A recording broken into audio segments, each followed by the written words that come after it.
El martillo golpeó la tarima con un sonido seco que se abrió paso entre el calor del mediodía y el murmullo de la plaza. Fue un golpe cotidiano en Paradise, Nevada, julio de 1875, pero aquel día cargó con algo más que la simple remate de bienes. Cada vez que la madera chocaba contra la madera, la vida de una joven quedaba numerada en presencia de todo el pueblo. El polvo, levantado por las botas y por los carros que habían venido de ranchos cercanos, flotaba como una nube sucia sobre la multitud. Hombres de sombrero ancho se inclinaban hacia adelante, mujeres cubrían los ojos con los dedos como quien teme lo que va a escuchar, y los niños, acostumbrados al espectáculo de la necesidad, se empujaban para ver mejor. Zachariah Adams estaba en su lugar de mando, erguido como si la plaza entera fuera su sala de estar.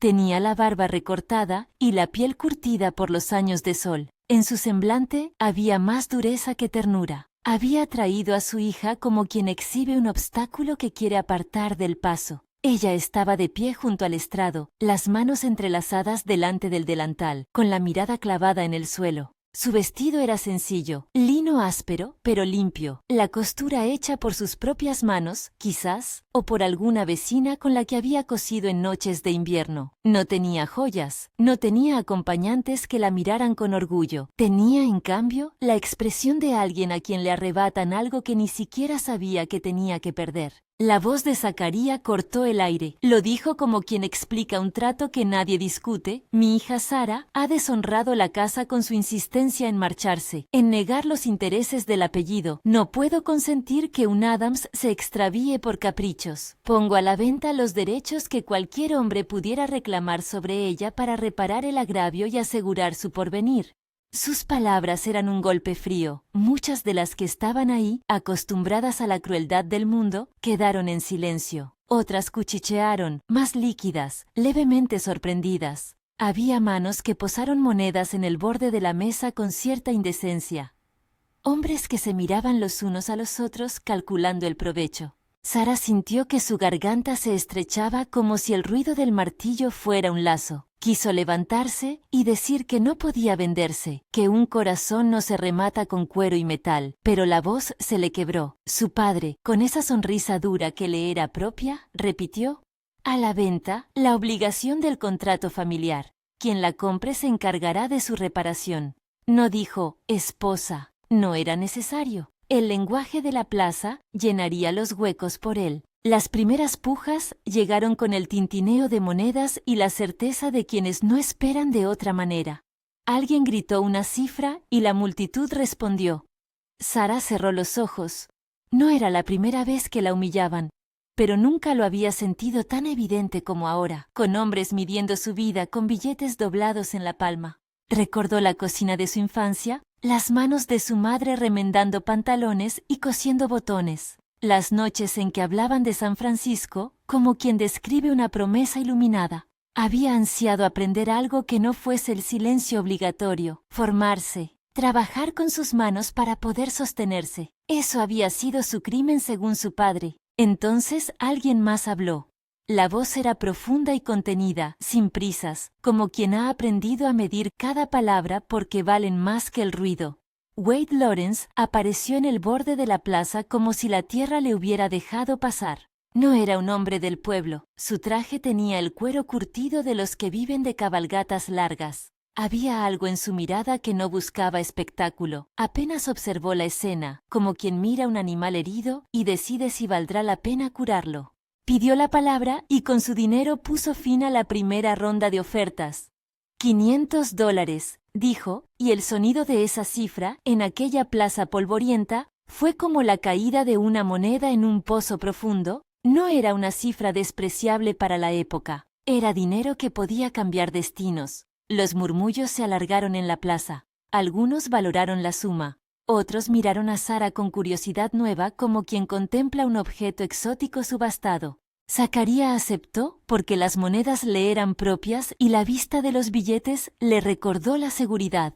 Cuando el martillo golpeó por última vez y se selló la cifra, un silencio pesado cayó sobre Sara. Wade se acercó con pasos lentos. No se detuvo ante la multitud. Evitó la mirada de Zachariah como quien no quiere agradecer a un mal gesto. Se inclinó apenas y dejó caer una frase que a Sara le pareció extraña por su simpleza.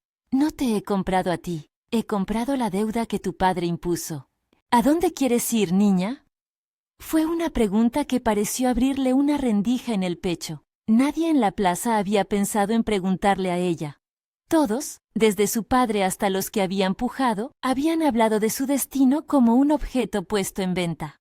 El simple acto de preguntarle su opinión le devolvió por un instante el peso de su voz. Levantó la mirada y lo encontró a él, no al vendedor ni al juez de la plaza, sino a un hombre cuyo gesto no la quería como botín, sino como alguien con palabra.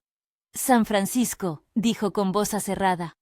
Con mi tía Cordelia, quiero aprender a coser como ella, o algo que me permita vivir sin depender de nadie. Wade la miró con un aire de respeto contenido. Entonces iremos a San Francisco, respondió, sin añadir promesas que no podía cumplir. Le dejó la elección, y en la manera en que lo hizo quedó claro que aquella suma de dinero no la convertiría en propiedad de nadie. Compró la obligación, no a la persona. Lo dijo en voz baja, para que ella lo oyera y para que el padre lo supiera. Entiende esto, Zacaría. No la compré para reclamarla. Compré la obligación que tú imponías. Ella retiene su libertad.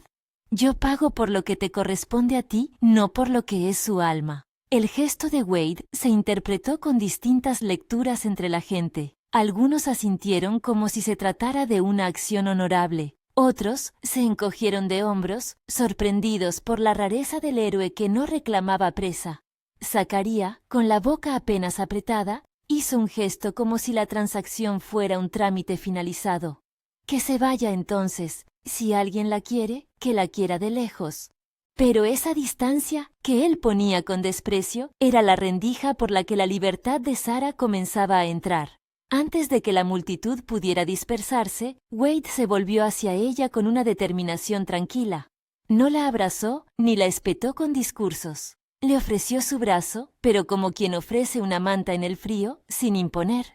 ¿Vienes, Sara?, preguntó. Ella dudó, porque en su pecho aún latían humillación y miedo. Había oído la palabra compra y su historia le había enseñado que las compras rara vez eran gentiles, pero en la mirada de aquel hombre había algo semejante a una promesa de cotidiano respeto, y la idea de abandonar la plaza, de alejarse del ruido, la impulsó a tomar su mano. Mientras se retiraban, alguien de la gente lanzó una preguntita picante. ¿Pagó para quedársela, vaquero? Wade no respondió con violencia. Se limitó a decir, lo bastante alto para que todos escucharan. Compré su obligación con el padre. Ella decidirá su rumbo. Era una frase que, dicha allí, tenía la fuerza de una clausura y la delicadeza de una posibilidad. La multitud se dispersó, algunos murmurando acusaciones, otros dejando caer la cabeza en signos de compasión retardada. Sara sintió que le temblaban las manos. Wade la sostuvo con firmeza, no para dirigirla, sino para ser apoyo. Si esta historia te está tocando, detente un momento y piensa. ¿Qué habrías hecho tú si estuvieras en esa plaza, viendo a alguien a quien amabas vendido por orgullo? Comenta abajo tu respuesta. ¿Y qué crees que justificaría una intervención así? Sigue conmigo si quieres ver qué decide una joven que por primera vez oyó su propia voz. El primer tramo fuera de Paradise tuvo el olor del pelaje sudado y la brisa que guarda la promesa de una noche menos hostil que el día. Wade condujo al caballo con la naturalidad de quien conoce los caminos y las piedras. No dijo mucho, las palabras sobraban en la distancia. Sara, sentada detrás de él en la montura, se aferró a la abrazadera que su mano encontró por instinto, y entre ambos se fue tejiendo un silencio que no era frío, sino expectante. A la poca distancia, la figura de Zacaría quedaba pequeña, como un estandarte raído. El pueblo volvió a clavar sus rutinas, pero para Sara, la vida presentaba ahora un rumbo trazado contra la voluntad de su progenitor. La noche cayó con un cielo limpio, repleto de estrellas.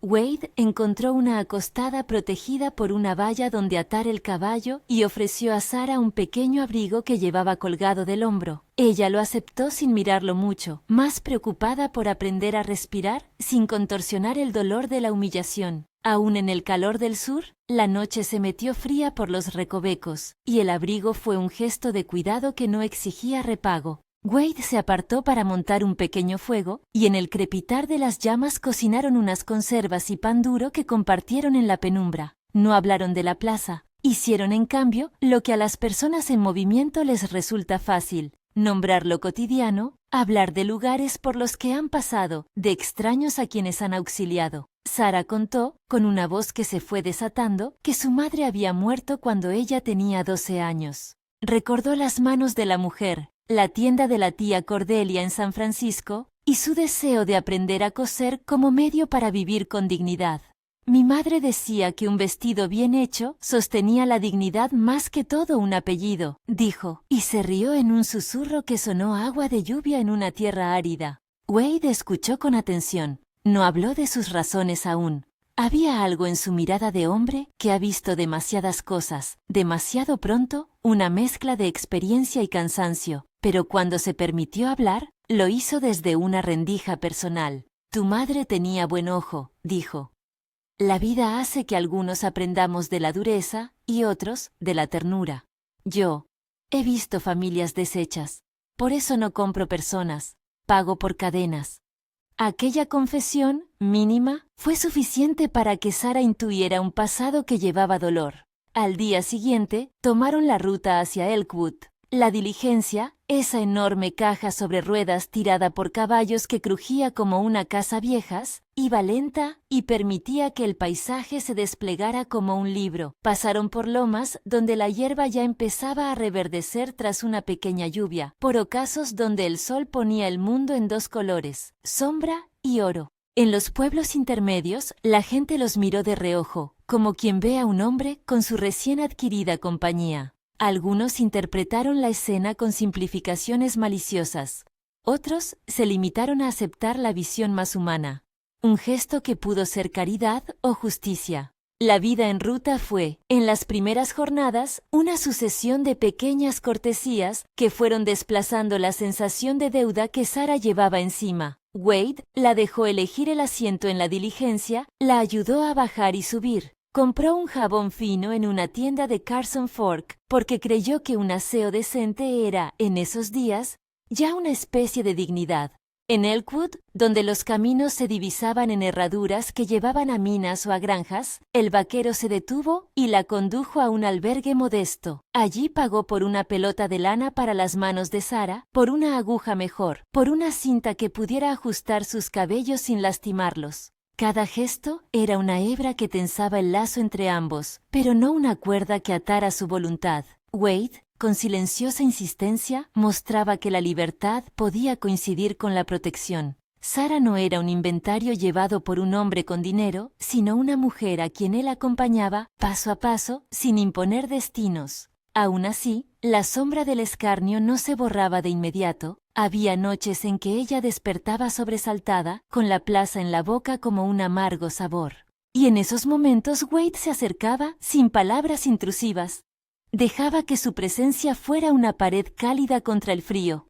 Dormía en la caballeriza, con el ruido de los cascos, y ella, en la cama del albergue, escribía en una hoja de papel, o simplemente recitaba para sí misma las frases que su tía Cordelia le había dicho alguna vez. Siempre conserva la dignidad de tu trabajo, no dejes que nadie la remate por ti. Los días de viaje admitían también momentos de humor y humanidad.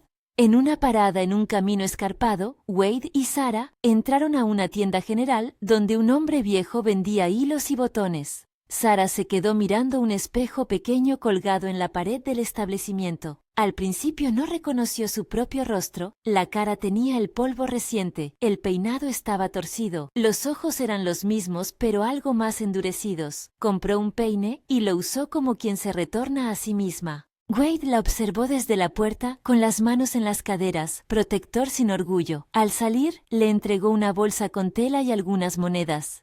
Para que no te falte nada en los primeros meses, dijo. Ella aceptó y sintió, otra vez, que la gratuidad existía sin condicionamientos. Durante la tarde, mientras el sol caía, Wade se permitió una confidencia más amplia. No me faltan motivos para intervenir, dijo. Fui ayudante del alguacil hace años. Vi a hombres edificar sus honorarios con la desgracia de otros. Y había una hermana que perdí por no haber protegido como debía. Desde entonces, cuando veo la indecencia de un padre que vende a su hija como si fuera mercancía, me subleva. No pretendo deshacer todo con un gesto, pero si puedo comprar una obligación para que una persona recupere la posibilidad de elegir, lo hago. Habló con voz baja, como quien repasa una vieja cicatriz. La revelación no fue una confesión completa. Wade no entró en detalles sobre la hermana ni en las fallas precisas de su pasado. Lo que expresó bastó para que Sara comprendiera la hondura de su decisión. No se trataba de un capricho generoso ni de un espectáculo. Era una respuesta a heridas antiguas, un resarcimiento personal que se manifestaba en la protección de quienes necesitaban ayuda. A medida que avanzaban hacia Carson City, las conversaciones entre ellos se volvieron más naturales. Sara le contó a Wade cómo años atrás su madre había trabajado en un pequeño taller de costura y cómo la tía Cordelia la había querido como a una hija. Habló de la promesa de la ciudad, la posibilidad de aprender y de abrirse paso por su propia cuenta. Wade, en su sobriedad, le preguntó por sus talentos, por lo que esperaba hacer. «Quiero aprender a coser para tener un oficio», dijo ella. «Pero también me atrae la idea de aprender a leer mejor, de conocer gente que comparte ideas». Wade asintió. La independencia no se regala, se construye, y quienes la quieren destruir, como tu padre, tienen miedo de lo que una mujer con oficio puede hacer. En Carson City se encontraron con la posibilidad de tomar el tren que les llevaría hacia Sacramento, y desde allí a la bahía. La estación era una masa de hierro y humo, con hombres que cargaban baúles y con mujeres que se abrazaban antes de dejar partir a los suyos. Sara miraba el tren con una mezcla de temor y expectación. Era un monstruo de vapor que abría la posibilidad de un horizonte distinto. Wade vigilaba a su alrededor con la atención de quien conoce la ciudad y la ley. «En Sacramento tendremos que decidir los pasos legales», dijo, lo bastante bajo para que fuera una promesa y no una orden. «No puedo arreglar la ley aquí en Paradise, pero conozco a alguien en Carson City, un juez que entiende la manera en que funcionan estas cosas. No puedo garantizarte resultados, pero puedo promover que se haga justicia». Sara lo miró. La idea de justicia le pareció, por primera vez, una palabra con cuerpo. No buscaba venganza. No quería ver a su padre humillado por humor del pueblo. Quería que el mundo reconociera que lo que había vivido no era un intercambio honesto, sino un abuso de poder. Quería que la ley pusiera un límite, que su padre respondiera por su decisión y que su futuro, en vez de depender del orgullo ajeno, se sostuviera con un documento que hiciera respetar su herencia y su libertad. Subieron al tren con baúles ligeros, con la espalda cargada de promesas. Wade adquirió un billete para ambos y, ya en el vagón, buscó un rincón donde sentarse durante las horas que separaban el desierto de las colinas verdes. Sara, mirando por la ventanilla, vio su pasado alejarse como una pintura que se va desvaneciendo. A su lado, Wade hojeó un periódico viejo y en sus manos la tinta parecía menos pesada que los recuerdos. Por un momento, en la vibración del tren, él se permitió pensar en la hermana que había perdido, cómo la imagen de aquella cara ausente le había empujado años atrás a hacer lo que hacía ahora. No era el héroe de las novelas ni el villano de las tabernas. Era un hombre que llevaba en el pecho la responsabilidad de antiguas faltas y que cuando podía usaba sus recursos para evitar que otros volvieran a vivir lo mismo.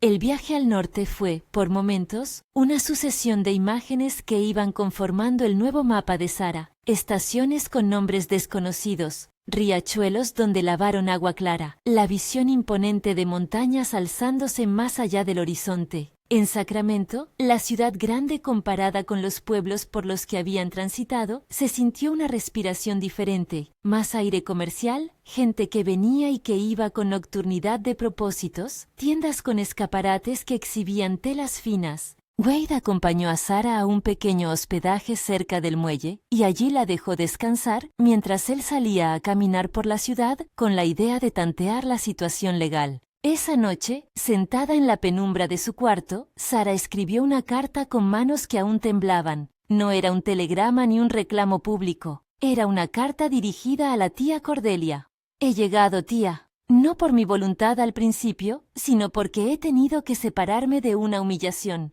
Un hombre llamado Wade me ha dado la posibilidad de elegir. Quiero aprender de vos. Espero que me recibas. La cerró con una pluma sencilla y la depositó en manos de Wade por la mañana. Envíala cuando podamos, si crees que es prudente, dijo. Él la miró y asintió. No hablaban de su compra como una imposición. Hablaban de una cadena de responsabilidades que, ahora, se extendía hacia el norte. El día en Sacramento trajo otro gesto de humanidad.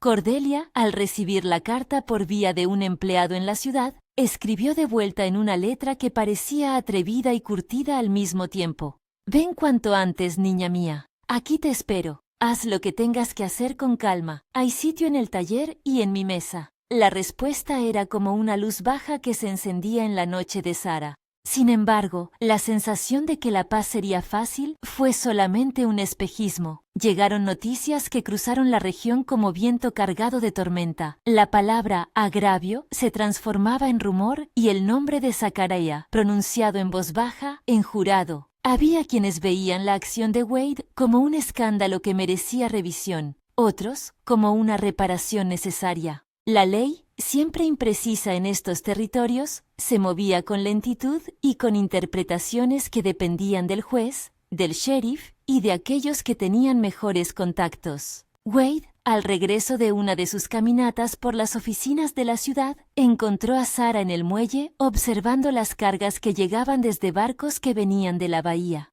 Tenía la libertad recién tomada aún en la mirada y la vulnerabilidad que sobrevive a las heridas. Voy a hablar con alguien que puede orientar el recurso, dijo Wade. No es una promesa de resultado, solo un paso, pero es importante que la ley reconozca que lo sufrido no fue voluntario. Ella asintió. Entró en su mano el peso del agradecimiento sin las cadenas de deuda. Había aprendido algo esencial en aquellos días, que la gratitud no debía confundirla con la renuncia a su libertad. Wade, por su parte, empezó a tejer una relación de cuidados que no imponía condiciones. Devolvía llamadas, buscaba al juez Thomas Harman en la lista de contactos y, sobre todo, la escuchaba cuando ella hablaba de la tía Cordelia y de lo que quería para su vida. No eran discursos grandilocuentes, sino actos cotidianos. Pagar una habitación, comprar telas, sostener la mirada cuando la plaza de Paradise aún ardía en su memoria. El tren que debía llevarlos finalmente hacia San Francisco esperaba en la estación de Sacramento con su silbido metálico. Todavía quedaban preguntas. ¿Cómo reaccionaría Zachariah al enterarse de que no podía respirar sobre la vida de su hija como antes? ¿Iba a tratar de seguir la pista y reclamar lo suyo por otros medios? Wade lo sabía y esa incertidumbre cumplía su función, mantener alerta a ambos. No era solo la ley lo que debía encauzarse, sino la voluntad rotunda de aquellos que se niegan a aceptar la pérdida de mando en la vida de otro. Mientras el tren se ponía en marcha, Sara apoyó la cabeza contra el vidrio y miró cómo el paisaje cambiaba de árido a boscoso. Había algo en la posición de su cuerpo que decía aceptación y miedo a la vez. Había también la sensación de que su destino se había bifurcado. La traición de su padre fue un golpe que la marcó, y la decisión del vaquero de comprar la obligación fue la que, al menos por ahora, marcaba el rumbo final de ese destino. No podía saber si el camino hacia la justicia sería sencillo, ni si en la ciudad encontraría la paz que su madre había mencionado en las historias. Pero había hecho un primer paso, había escogido con alguien que no la trató como objeto, sino que le ofreció una mano para salir de la plaza. El vagón avanzó entre nieblas bajas que la bahía traía consigo. Sara cerró los ojos y dejó que las imágenes del viaje se fundieran.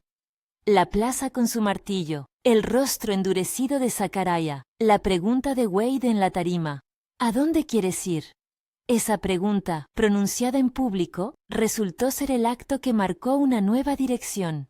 Fue la decisión del vaquero la que inició un cambio que aún no estaba completo, pero que ya había abierto una ruta. Mientras el tren cortaba la mañana, en la ventana se reflejaba la figura de Sara y junto a ella, la de Wade, inclinado en un gesto de respeto. La bahía se acercaba, y con ella las promesas y los desafíos de la ciudad. El sonido constante del vagón sobre las vías, el murmullo de otros pasajeros, el crujir de las valijas, todo eso tejía una banda sonora de tránsito. Afuera, los sauces se inclinaban hacia las vías como si saludaran a los viajeros que pasaban. Sara, por primera vez en muchos meses, se permitió soñar con lo que haría en la ciudad. Coser, quizás dar clases en la parroquia, o simplemente aprender de los libros. Wade, sentado frente a ella, le ofreció un cigarro que ella rechazó con una sonrisa cómplice. Luego se permitió una observación que, aunque pequeña, tuvo el peso de muchas promesas. Tendrás tiempo, nadie te va a apresurar. Ella le devolvió la mirada con gratitud y un dejo de desconfianza aprendida. El viaje hacia San Francisco era, en ese punto, más que un movimiento geográfico. Era la transición de Sara desde la humillación a la posibilidad. Era también la continuación de la responsabilidad que Wade había asumido no solo con dinero, sino con la convicción de alguien que ha visto la injusticia y no desea normalizarla. Aún así, la sombra de lo que había sucedido en Paradise no estaba totalmente disuelta. Había algo en la brisa que traía voces lejanas de quienes aún podían juzgar, de quienes aún podían intentar recuperar lo que creían suyo, pero con cada milla, con cada estación que quedaba atrás, la sensación de que la decisión del vaquero había cambiado el destino de Sara se afirmaba en su pecho como un nuevo pulso. Al aproximarse a San Francisco, el paisaje se hizo más verde y se atisbó por primera vez la silueta difusa de la ciudad. Casas amontonadas, chimeneas, el faro distante que parecía marcar la entrada a otro mundo. En la estación les aguardaba la promesa de Cordelia y con ella la posibilidad de ocupar un lugar en un taller donde las manos y las telas tendrían otro valor, el del trabajo propio. Pero antes de las puertas de la ciudad, la naturaleza del mundo que dejaban atrás les recordó que la justicia no es automática, hay que reclamarla. Hay que bautizarla en palabras legales y en acciones concretas. Wade miró a Sara y por primera vez con cierta gravedad mencionó el nombre del hombre que podría ayudarles en la contienda. El juez Thomas Harman, conocido por su parcialidad respecto a los casos de abuso de poder en la región. Si me acompañas, lo buscaré. No prometo resultados, pero hay que comenzar por dejar registro. Sara, que había aprendido, en poco tiempo, a valorar la prudencia de aquel hombre, asintió. Todo se encaminaba hacia la siguiente estación. No solo la física, sino la del procedimiento que podría devolverle algo más que palabras. Y con el rugido del tren entre las vías, la ciudad les abría la puerta. Pero la promesa de la ley aún debía ser conquistada, y el padre que la traicionó todavía podía intentar recuperar lo que consideraba suyo. Cuando las puertas del tren se abrieron, la humedad de la bahía les dio la bienvenida como una mano fría. Bajaron las maletas, y entre la multitud y el humo, se adelantaba la figura de un futuro que prometía trabajo y dignidad, pero también, inevitablemente, enfrentamientos. Sara apretó un instante la mano de Wade, no por obligación, sino para agradecer aquel brazo que la había ayudado a salir de la plaza. Él la miró con la calma de quien no exige retribución, sino la certeza de que lo justo debe seguir su curso. Entraron en la ciudad con la prudencia de quienes saben que el mundo cambia de una calle a otra. No todo estaría resuelto con la llegada. La plaza de Paradise seguía presente como una cicatriz. La decisión del vaquero había marcado un rumbo, pero la trama legal, las voces de quienes juzgaban y la penitencia de un padre que había traicionado a su hija pugnaban por transformar la historia en otra cosa. Sara sentía en el estómago una mezcla de alivio y temor. La libertad que había asomado todavía requería ser defendida. Al atravesar las calles empedradas, con tiendas que mostraban telas que centelleaban como promesas, Sara notó algo que le invadió el alma. Por primera vez en mucho tiempo, se veía posible construir una vida a partir de su trabajo, de su oficio y de su libre voluntad.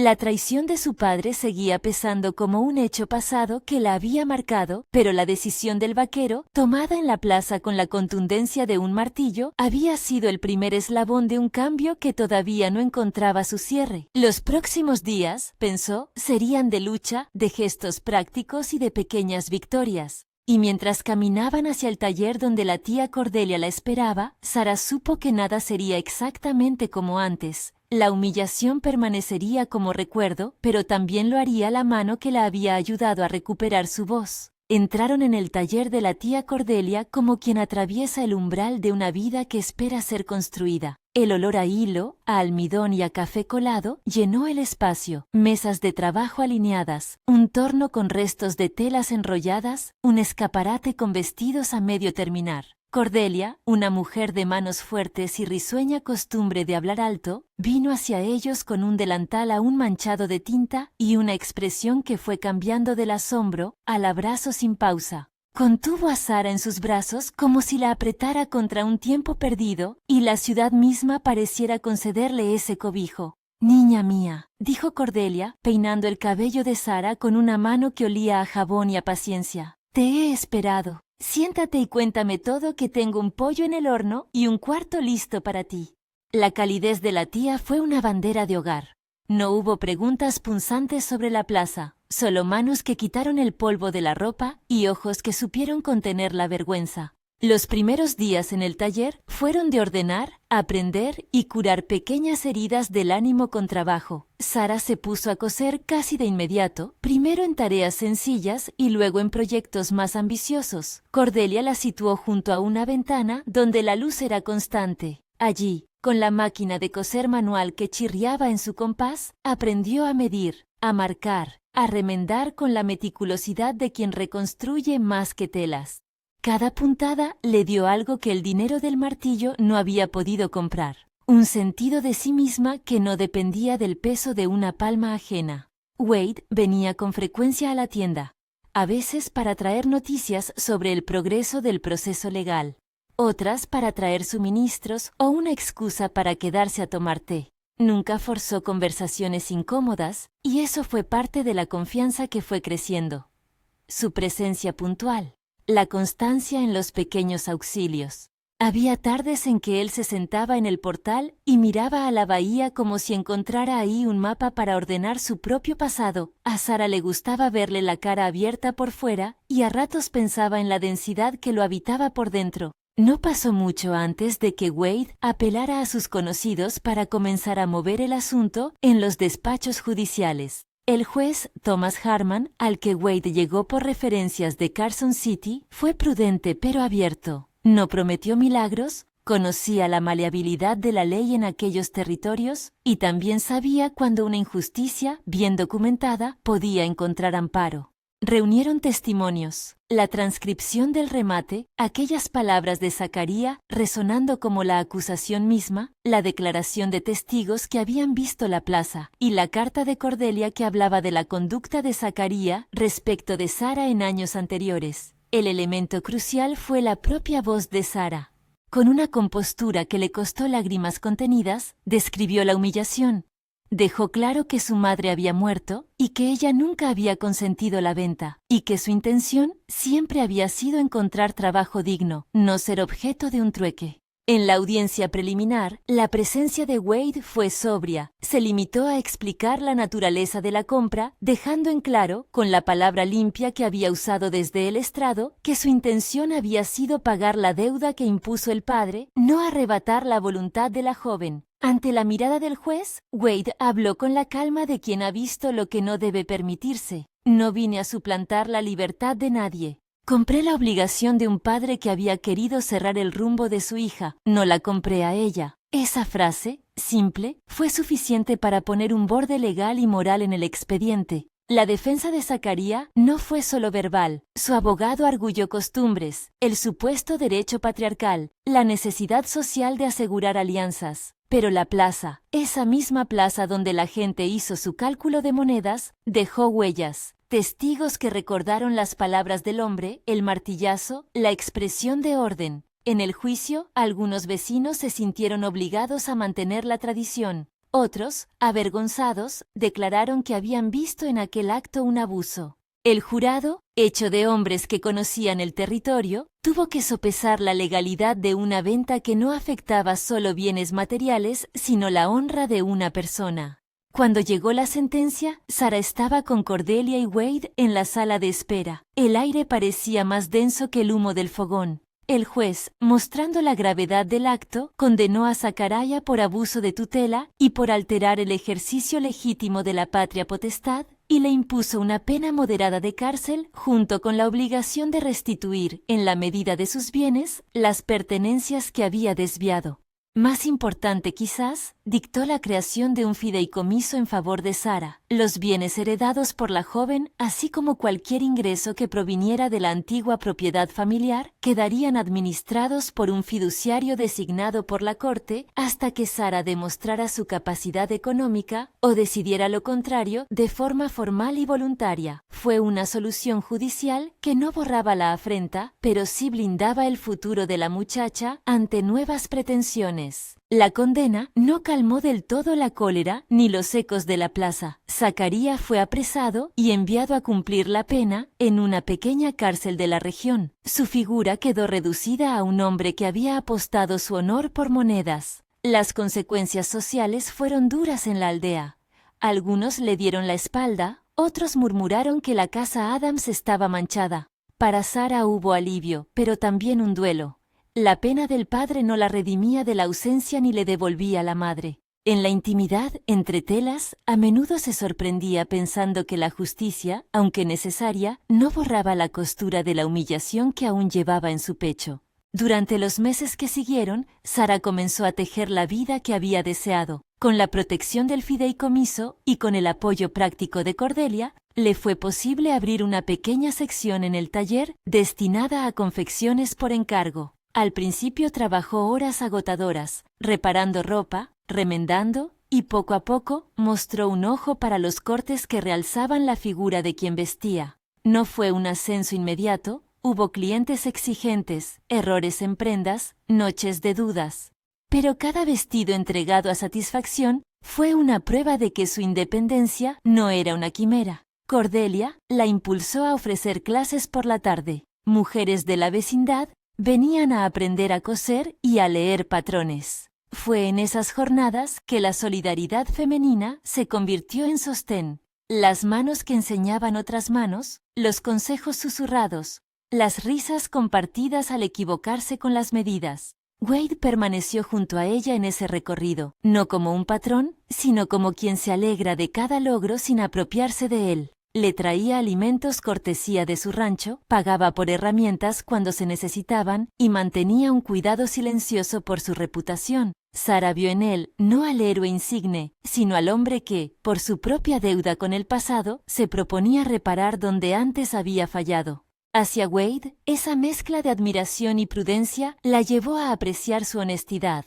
Cuando la noche caía, él a menudo se sentaba con la mirada en la ventana y hablaba de la hermana que había perdido. No la protegí, le confesó una tarde, mientras el sol bañaba las agujas y las telas extendidas. Fui demasiado joven, demasiado convencido de que la ley y la moral iban a actuar por sí solas. Acepté que la vida de ella quedara en manos de hombres que calculaban ganancias y no dignidades. Desde entonces aprendí que si uno puede intervenir, debe hacerlo, aunque la forma de intervenir no borre la culpa. Sara, con las manos en la tela, no juzgó la culpa como una verdad absoluta, sino como parte de un hombre que buscaba redención mediante actos concretos. Lo que hiciste por mí no apaga lo que pasó, dijo ella con serenidad, pero hay algo honesto en reconocerte afectado por eso y en actuar para que otros no sufran igual. Su mirada dijo más que las palabras. Había en ella la capacidad de aceptar que la bondad puede nacer de heridas. Con el tiempo, surgieron en los dos conversaciones sobre lo que significaría una unión entre ellos. No fueron rápidas ni grandilocuentes. Fueron pláticas sobre la autonomía, sobre cláusulas que debían existir si algún día formalizaban su compañía. Sara fue clara, deseaba que su taller y las ganancias que provinieran del mismo no quedaran supeditadas a la decisión de otro, por mucho que hubiera afecto entre ambos. Wade, honesto otra vez, aceptó sin reservas. Acordaron que si se casaban firmarían un convenio que respetara la independencia económica de Sara y que su papel como esposo no sería de dominador sino de compañero. Era un acuerdo que, en la práctica de 1875, era poco común, pero el tiempo y la frialdad de sus vidas lo hicieron posible. Los dos entendían el valor de una unión que no borrase las fronteras de libertad. Entretanto, la ciudad fue mostrando facetas que ayudaron a Sara a reconstruirse. La biblioteca municipal, donde aprendió a leer revistas de moda y pequeñas guías de corte, una parroquia que le facilitó horas en las que enseñar a niñas a leer. Mujeres empresarias que le recomendaron clientes que buscaban vestidos bien hechos. Cordelia, orgullosa, la empujaba a aceptar encargos más ambiciosos. No dejes que te vendan como algo que no eres, le decía. Haz que te compren por lo que sabes hacer. Esa es la segunda libertad. La intimidad entre Wade y Sara se fue formando en detalles. Cartas breves que intercambiaban cuando él debía ausentarse por asuntos del rancho, silencios compartidos en los que la cercanía de un brazo bastaba. Él le escribió una vez, en una carta que guardó con recelo y que abría cuando la nostalgia picaba, sobre su hermana Lisa, así la nombró, y sobre cómo aquel fracaso personal lo había empujado a actuar de otra manera. Sara, al leerla, pensó que la compasión que sentía no emanaba de la lástima, sino del reconocimiento de que ambos llegaban con cicatrices. No había rescates grandilocuentes, sino encuentros de dos seres buscando reparar y construir. La cuestión del matrimonio se volvió inevitable como un paso natural, tan natural que cuando Wade propuso formalizar la relación, lo hizo con la calma de un hombre que no quería apresurar nada, pero que anhelaba compartir el tiempo. Aquella tarde, en el porche del taller, con la brisa que venía de la bahía y el sonido lejano de una campana, Wade sacó de su bolsillo un anillo sencillo que había comprado en Sacramento, una sortija de plata con una pequeña inscripción en la parte interior que solo ellos podrían leer. Sara, dijo en voz baja, no quiero que esto sea un contrato que te ate, quiero que sea una alianza de trabajo y cariño. ¿Quieres ser mi compañera, mi socia y, si lo deseas, mi esposa? Ella lo miró como se mira a un horizonte que promete pero también impone preguntas. Quiero saber que si me caso no pierdo lo que me ha costado lograr, dijo con firmeza. Hablaron entonces con claridad de bienes, de la administración del fideicomiso y de cómo protegerían el taller. Wade aceptó punto por punto. No hubo resistencia ni postura de poder, solo la construcción de una base en la que ambos podían apoyarse. Acordaron además que la boda sería sencilla en San Francisco, con la presencia de Cordelia y pocas personas cercanas. No sería una animación pública, sino una promesa frente a aquellos que habían sido testigos de su camino. La boda fue en una tarde templada de otoño, en el taller de Cordelia transformado por flores y mesas con manteles blancos. No hubo oropeles, solo rostros capaces de reconocer la verdad del recorrido, mujeres que habían aprendido a coser con Sara, el juez que había firmado la sentencia que la protegía, unos cuantos amigos de Wade y la tía que lloró como quien suelta un tiempo. El vestido de Sara era sencillo pero pleno. Lo había hecho con sus propias manos y lo había cosido con puntadas que contenían la memoria de su madre y la certeza de su presente. Cuando Wade la esperaba en la penumbra, ella supo que aceptaba la compañía porque en esa elección cabía la autonomía que había defendido.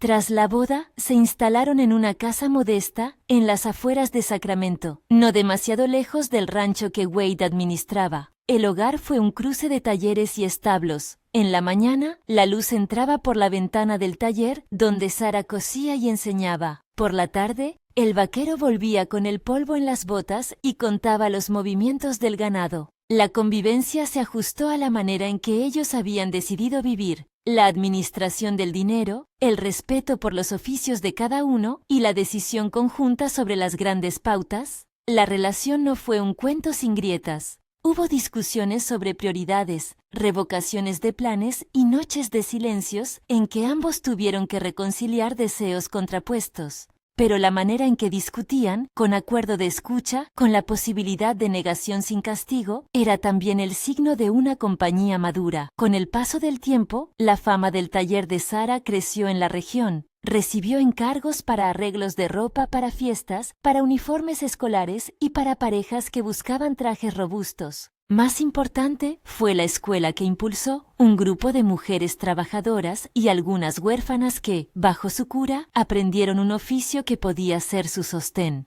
Entre risas aceleradas y enredos de hilos, aquellas tardes eran pequeñas revoluciones. Mujeres que antiguamente dependían de la caridad, ahora podían pedir un pago por su trabajo. Sara, enseñando con paciencia, veía en cada avance una recuperación de dignidad.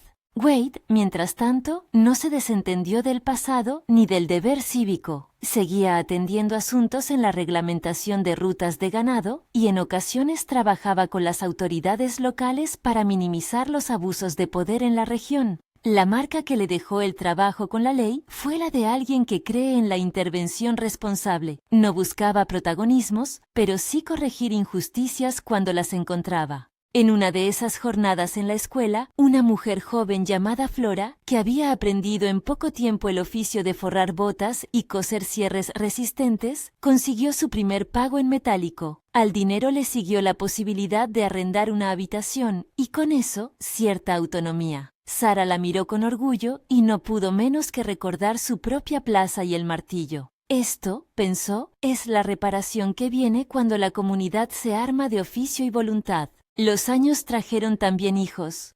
William y Eleanor nacieron con la promesa de un hogar, donde los nombres de tradición se entretejían con nuevas costumbres. Su llegada cambió la cadencia del hogar. Hubo noches de mecedora, arrullos en la cocina, y la sorpresa de ver en la cara de Wade la ternura que pocas veces se le permitía mostrar en la plaza. Sara, balanceando el trabajo y la maternidad, encontró en el cuidar de los niños una nueva forma de creatividad. Remitió su experiencia de costurera a la de madre, haciendo ropitas pequeñas que marcaron el rumor de la vida doméstica. La prosperidad que alcanzaron no fue desmesurada. Fue la prosperidad del trabajo honesto y de la comunidad que apoya. El fideicomiso surtió su efecto.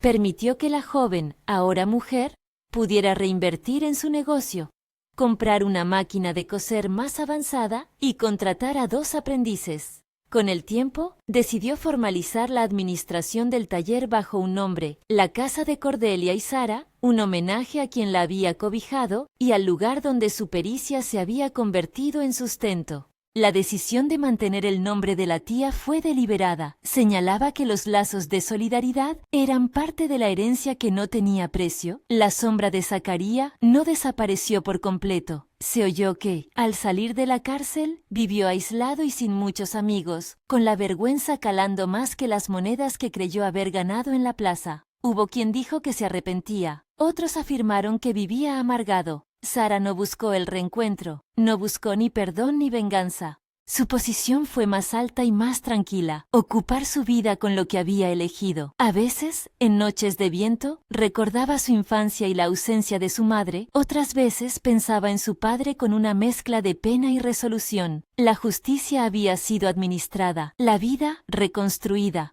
En la comunidad, la historia de la joven vendida y rescatada se convirtió en una referencia. Algunos la usaban como escarmiento, otros como prueba de que la ley puede y debe proteger a los más vulnerables. Sara, en pocas ocasiones, aceptaba hablar de ello en público. En sus clases prefería hablar de cortes, de medidas y de cómo un oficio puede mudar el destino de una persona. Era su forma de respuesta, más trabajo, menos mártir. La relación con Wade, ya consolidada por la cotidianidad, mantuvo el respeto que había caracterizado su inicio. Había rituales sencillos, una carta semanal que él escribía cuando tenía asuntos en el rancho, la lectura de un periódico los domingos, la comida con amigos los miércoles. A veces discutían con la honestidad que la convivencia exige, sobre la orientación del rancho, sobre si debían contratar más aprendices en la escuela, sobre la manera de educar a William y Eleanor. Pero cada pelea terminaba con la misma base. Ninguno de los dos buscaba someter al otro. Ambos querían construir una casa donde la autonomía de cada persona fuera respetada. Con los años, en las noches tranquilas, Sara solía pasear por el porche y mirar los hilos de la vida que había tejido, desde la plaza humillante hasta la mesa donde sus alumnos cosían. A menudo pensaba en la pregunta que le había hecho Wade en el estrado. ¿A dónde quieres ir? Había respondido entonces con un destino físico, San Francisco, la casa de la tía. Pero en el fondo, su respuesta también fue una elección de vida. Ir hacia la dignidad por medio del trabajo y del aprendizaje. Esa dirección, esa voluntad interior, fue la que, junto con la decisión del vaquero, cambió su curso. Una tarde, cuando William tenía 6 años y Eleanor 4, llegaron cartas desde Paradise. Alguien había escrito, recordando que la casa Adams había quedado despojada de honor y pidiendo perdón en nombre del pueblo. No fueron misivas que sacudieran la vida de Sarah. Le hicieron pensar, sí, en la fragilidad de vínculos rotos. Contestó con una nota breve, educada, en la que aceptaba que la vida continuaba y que ella había elegido un camino para sí misma. No hizo público ni escarnio, no buscó revancha. Fue más bien la señal de alguien que encontraba en la moderación una forma de poder. El tiempo permitió también que Wade volviera a encontrarse con algunos rostros de su pasado como ayudante del alguacil, y con eso cerrara heridas que no implicaban olvido, sino aprendizaje. En una carta a Sarah, fechada por un otoño en que las miras del rancho se habían calmado, escribió: «A veces creo que el mundo está hecho de saltos y de enhebrados. Unos saltos bruscos que cambian el rumbo y unas costuras que cada uno teje luego con paciencia. Tu caso fue uno de esos saltos. Lo mío fue enhebrar cada día para que la decisión no fuera un gesto de orgullo, sino el inicio de un trabajo que valiera la pena. En el taller, donde las voces de las aprendices se mezclaban con el zumbido de la máquina, Sarah guardó ese pensamiento como si fuera una aguja que atraviesa la tela. Enseñó a otras a pensar su oficio, no como una salida menor, sino como una posibilidad de soberanía. En sus noches, al coser el vestido de Eleanor o el traje de William, entendía que la verdadera victoria no residía en que el padre hubiese sido castigado, sino en que ella y quienes la rodeaban hubiesen ganado capacidad de elegir, de producir y de mantener el propio pan. El epílogo de su historia no fue un final pleno de perfecciones, pero sí una vida con raíces ampliadas. En el rancho, los atardeceres se llenaban de niños que corrían tras un perro, de mujeres que hacían clases de costura bajo la sombra de un porche, del humo tenue que salía de la cocina y de la risa de un hombre que aprendió a ser compañero. Sarah, con las manos en la tela y la mirada hacia sus hijos, sintió que la traición del padre fue, para su vida, un quiebre que la empujó a tomar decisiones necesarias, aceptar ayuda, exigir justicia y construir por sí misma. La historia de la plaza y del martillo quedó como una enseñanza que repetía su propio enunciado. Fue traicionada por su padre, y fue la decisión de un vaquero, imbuida de motivos personales y de un sentido de reparación, la que marcó el impulso inicial de su destino. Pero la frase estaba incompleta si no decía que, después de ese impulso, la protagonista eligió, aprendió, trabajó y sostuvo su libertad con la misma firmeza con que antes la habían intentado comprar. Wade decidió un destino, sí, pero Sarah lo completó con la fuerza de su trabajo y la claridad de sus elecciones. Años más tarde, ya con la vida armada y con la escuela funcionando en varios turnos, Sarah se sentó una mañana en el portal de su casa y miró cómo William y Eleanor ayudaban a su padre a arreglar una cerca.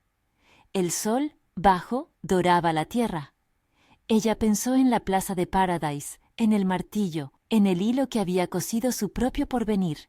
No había resentimiento en su mirada, había memoria y determinación. La decisión del vaquero fue un acto que inició una transformación, pero la historia que más importaba era la que ella había tejido, la de una mujer que recuperó su voz y que con mano firme enseñó a otras a levantar la suya. Si esta historia te ha llegado, comparte con alguien que valore relatos de justicia y de trabajo. Dime en los comentarios, ¿qué decisión te pareció más determinante para cambiar el destino de Sarah, la compra de Wade, su propia voluntad para aprender o la intervención de la ley? Suscríbete si quieres más historias donde las elecciones y el coraje marcan la diferencia.